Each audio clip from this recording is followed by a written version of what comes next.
la renaissance d'un terrain d'aviation. Ce 22 septembre 2017, Charleville-Belleval devient l'aérodrome des Ardennes Étienne Richer. Un moment rare dans l'aéronautique. Il y a des perspectives à la fois pour l'aviation de loisirs, pour les jets privés, pour la formation, et c'est ce que nous allons faire avec la Fondation Richer, dans la mesure où nous soutenons les brevets d'initiation à l'aéronautique qui vont être réalisés sur cet aérodrome. Le programme a démarré en 2015, avec pour commencer la remise aux normes de la piste, son système d'approche, le balisage et les marquages.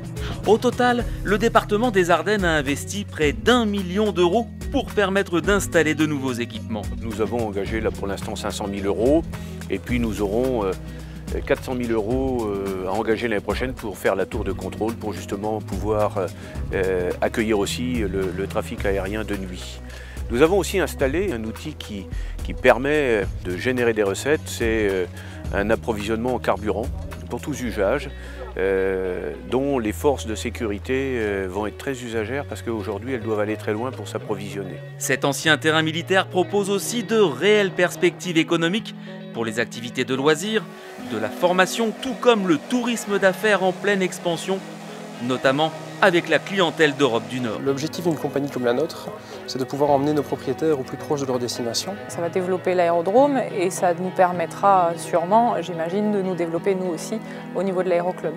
Donc pourquoi pas avoir de nouveaux pilotes et de nouveaux élèves pilotes au sein de l'aéroclub.